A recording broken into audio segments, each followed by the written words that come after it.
Assalamualaikum warahmatullahi wabarakatuh. Perkenalkan, nama saya Jumriat Said, NIT 19303032. Di sini saya akan menjelaskan tentang presentasi sampah di lautan Marinan Debris. Sampah lautan terdiri dari barang-barang yang dibuat atau digunakan oleh manusia dan secara sengaja dibuang ke dalam lautan, sungai, atau dibiarkan tergeletak di pantai atau pesisir, terhanyutkan secara tidak langsung ke lautan melalui sungai, saluran pembuangan air limpasan, atau angin, atau tak secara sengaja hilang, termasuk barang-barang yang hilang perlengkapan penangkapan ikan.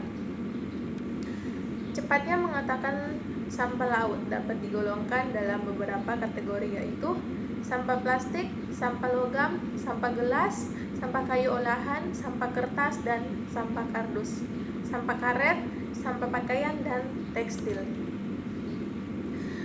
Ratnawati 2019 mengatakan komposisi jenis sampah di Indonesia 50% organik seperti sisa makanan dan sisa tumbuhan 15%, sampah plastik 10%, sampah kertas 25%, lainnya berupa logam, karet, kaca, dan lain-lain.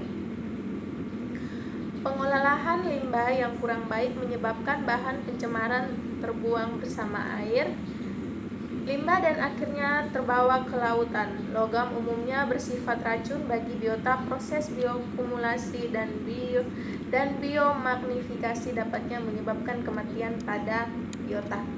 Sampah merupakan hasil sampingan dari kegiatan manusia sehari-hari.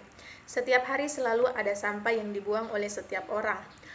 Permasalahan sampah dapat berkaitan dengan nilai kerukunan. Orang yang sering membuang sampah di sekitar tempat tinggalnya dan mencemari lingkungan dapat menimbulkan ketidaksengajaan tetangganya.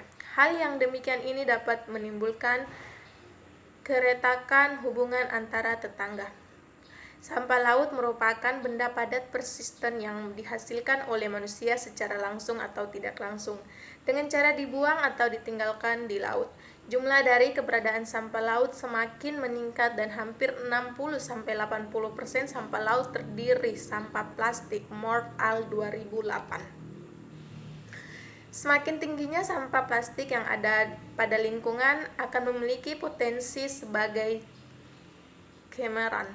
Selain itu, plastik memiliki sifat yang tidak mudah terurai pada tanah maupun perairan, sehingga dengan sifat yang demikian plastik dapat mengendap dan terkumulasi dalam kurun waktu yang lama. Terdapat penelitian yang menjelaskan bahwa cemaran mikroplastik tidak hanya dapat ditemukan pada biota saja, tetapi dapat ditemukan pada air dan sedimen yang ada pada lingkungan tersebut. Dampak pencemaran diawali pada lingkungannya. Hal ini dapat terdampak pada kesehatan manusia yang memanfaatkan air sungai. Air lautan yang tercemar dapat menjadi media bagi bakteri.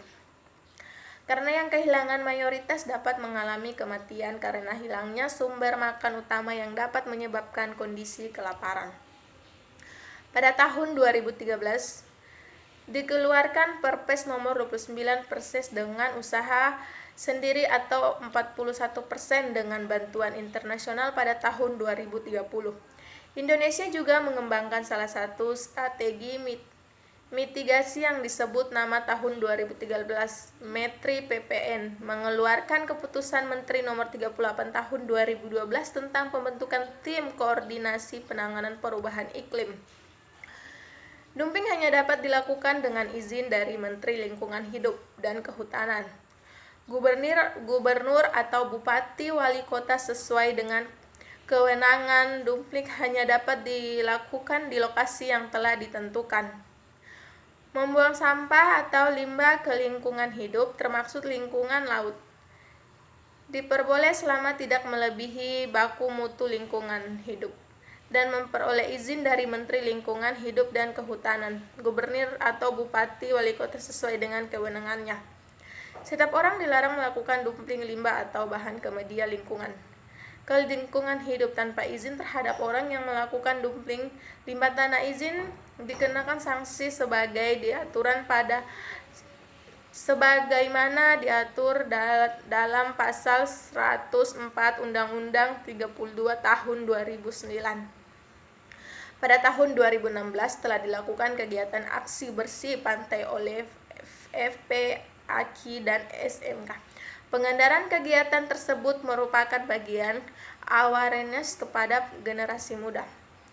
Namun dirasa masih kurang efektif dikarenakan penghasilan sampah di daerah pariwisata adalah kebanyakan oleh pengunjung dan pedagang.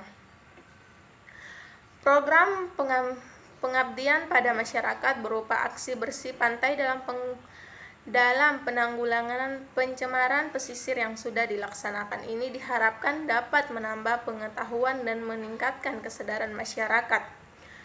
Hasil aksi ini diharapkan bermanfaat untuk meningkatkan semangat dalam penanggulangan pencemaran pesisir khususnya sampah laut. Terima kasih, itu saja yang bisa dapat saya sampaikan. Mohon maaf apabila ada kesalahan kata. Wassalamualaikum warahmatullahi wabarakatuh.